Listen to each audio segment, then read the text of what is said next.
സംസാരിക്കാം. വേണ്ട ടീച്ചർ, വേണ്ട. എന്റെ തല പെരക്കുന്നു. ഞാൻ എവിടെ പോവാം? എന്റെ തല.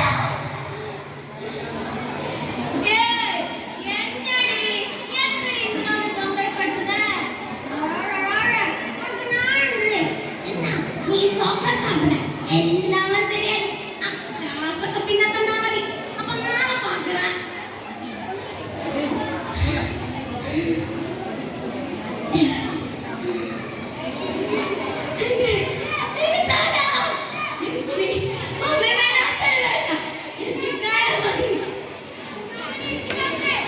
നിങ്ങൾക്കറിയോ, എനിക്കും ഉണ്ടായിരുന്നു ഒരുപാട് സ്വപ്നങ്ങൾ.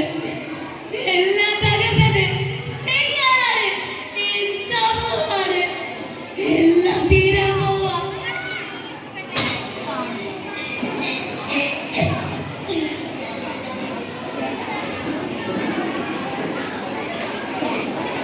നിങ്ങൾ കരുതിയോ ഞാൻ ആത്മഹത്യ ചെയ്യുമെന്ന്? എന്നാൽ നിങ്ങൾക്ക് തെറ്റി. ആത്മഹത്യ ഒന്നിനും ഒരു പരിഹാരമല്ല. തോൽവിയുടെ പേര് പറഞ്ഞ് നിങ്ങൾ കുട്ടികളെ ഒറ്റപ്പെടുത്തുമ്പോൾ അവർ ചിലപ്പോൾ ചെന്നെത്തുന്നത് ലഹരി മാഫിയയുടെ കൈകളിലേക്കോ അതല്ലെങ്കിൽ മരണത്തിലേക്കോ ആയിരിക്കാം. അങ്ങനെയുള്ളവരുടെ തോളിൽ തട്ടി പോട്ടെ, സാരമില്ല. ഈ ലോകം അക്കാദമിക വിജയങ്ങൾക്ക് മാത്രമുള്ളതല്ല. വിവിധ കഴിവുകളെ അംഗീകരിക്കാനും പ്രോത്സാഹിപ്പിക്കാനുമുള്ള മനസ്സ് നമുക്കുണ്ടാകട്ടെ. നന്ദി, നമസ്കാരം.